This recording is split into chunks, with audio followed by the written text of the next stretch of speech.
Anggota Komisi X DPR RI, Anita Jachobagah, mengkritik keras naturalisasi pemain timnas Indonesia yang terus dilakukan PSSI. Menurutnya Indonesia tak miskin atlet. Hal ini disampaikan Anita Jachobagah dalam rapat kerja Komisi X DPR RI yang membahas permohonan pertimbangan pemberian kewarganegaraan Republik Indonesia atau naturalisasi Kevin Dix, Estella Loupati, dan Noala Atomo.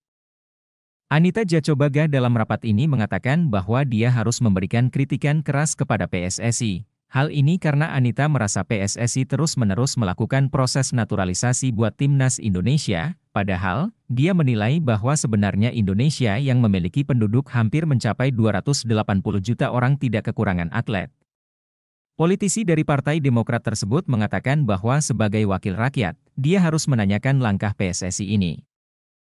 Dia bertanya sampai kapan PSSI akan terus melanjutkan proyek naturalisasi pemain timnas Indonesia ini. Di bawah Menteri Pemuda dan Olahraga, Menpora, Dito Aryo Tejo saja sudah tercatat ada 13 pemain yang dinaturalisasi termasuk Kevin Dix dalam gelombang terbaru.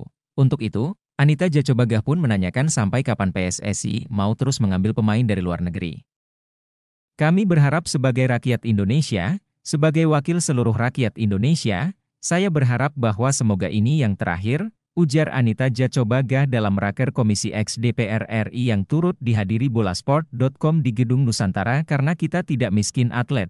Tegas Anita, siapa bilang kita miskin? Kita banyak atlet. Kenapa kita harus ambil dari luar terus? Dia yang berasal dari Nusa Tenggara Timur, NTT, menegaskan ada banyak atlet meski mereka dari daerah tertinggal. Oleh karena itu, Anita menilai bahwa Indonesia tak kekurangan atlet. Apalagi saya dari Nusa Tenggara Timur, provinsi tertinggal, terbelakang, tetapi gudangnya atlet, kata Anita. Lari, tinju, sepak bola.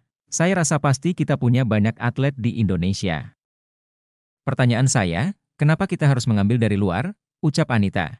Menurutnya, PSSI menaturalisasi pemain keturunan ini bukan sekali dua kali, namun, sudah banyak pemain yang dinaturalisasi dan terus berkelanjutan.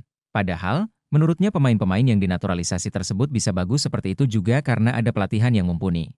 Untuk itu, dalam kesempatan ini dia menanyakan seberapa jauh usaha PSSI dan Kemenpora dalam melakukan pembinaan. Bukan sekali dan ini sudah beberapa kali, kata Anita, ini perlu dipertanyakan dan menjadi perhatian kita semua, Bapak Ibu. Mau sampai kapan kita terus mengambil atlet dari luar, padahal mereka di sana juga dilatih, mereka berhasil sukses karena ada yang melatih. Oleh karena itu, Anita menekankan langkah apa yang harus dilakukan PSSI dan Kemenpora untuk mencetak pemain-pemain hebat sehingga tidak hanya mengambil pemain-pemain dari luar negeri. Berarti pertanyaan kami, bagaimana upaya dari Kemenpora untuk pelatih-pelatih kita ini di Indonesia? Tanya Anita, kalau perlu jangan pemainnya yang kita ambil, tetapi pelatihnya yang kita ambil. Kalau misalnya pelatih-pelatih kita dianggap belum mampu mencetak atlet-atlet luar biasa, jelasnya, kita lihat kemarin, kita ambil pemain-pemain dari luar dan belum berhasil juga, itu kita bicara tentang keberhasilan. Untuk 3 atlet yang luar biasa ini, kami berharap mereka memberikan yang terbaik buat Indonesia. Tetapi bagaimana kalau ini gagal lagi? Jangan kita ulangi lagi, panggil dari luar tetapi tidak membanggakan. Lebih lanjut, dia menekankan bahwa Indonesia memiliki banyak atlet bagus apabila dilatih dengan baik. Saya yakin atlet Indonesia punya fisik yang kuat asal tepat pembinaannya. Bagaimana Kemenpora mendidik mereka? Tutur Anita. Kalau kita bisa membanggakan Indonesia dengan anak-anak lain, kenapa kita harus ambil dari luar?